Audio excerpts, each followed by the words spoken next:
Doit-on faire un test HP? Telle est la question. Et c'est une bonne question.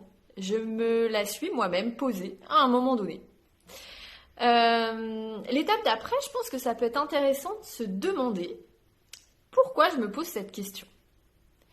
Qu'est-ce qui fait émerger cette question en moi? Quel est le contexte que je vis actuellement qui me fait me poser cette question? Quels sont mes besoins finalement?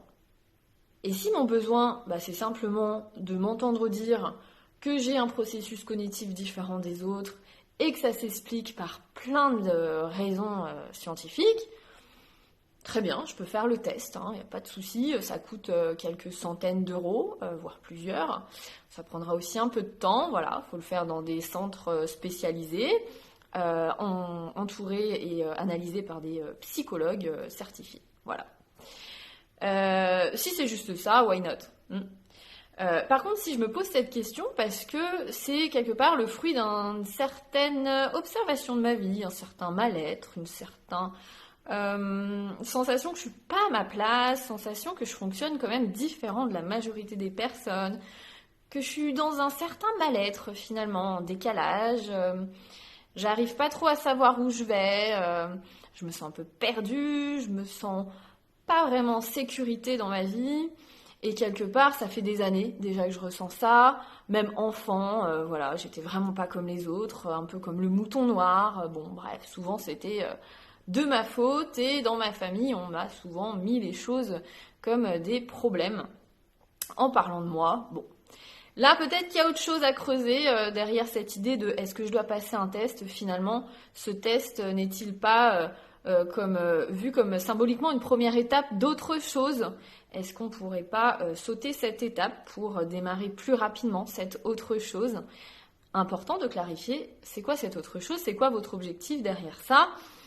Qu'est-ce que vous voulez améliorer? Parce qu'il n'y a pas besoin d'avoir un justificatif sur votre pièce d'identité, que vous êtes HP, atypique, hypersensible, etc. J'ai envie de vous dire, vos symptômes et votre mal-être parlent d'eux-mêmes.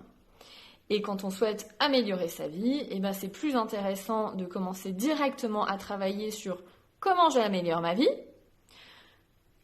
qui nous fait souvent rencontrer le pourquoi je suis comme ça, plutôt que d'aller chercher pourquoi je suis comme ça, parce que souvent on ne rencontre pas le comment j'améliore. Vous me suivez?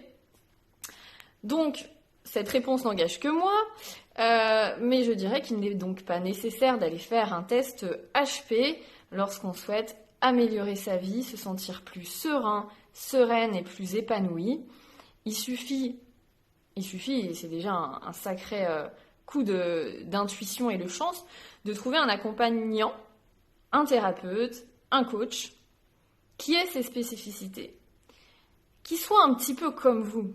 Et je dirais même qui est, lui ou elle, déjà traversé en fait ces questionnements, ce chemin, pour être légitime à vous accompagner pour le gravir et l'arpenter avec vous. Pour ma part, je suis pas testée. Je n'ai pas mon tatouage HP dans la nuque.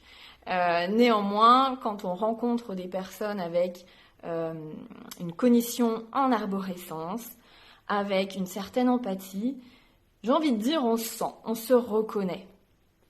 Et puis, de toute façon, ce qui est le plus important, ce sont les processus. Ce n'est pas le nom avec lequel on les nomme.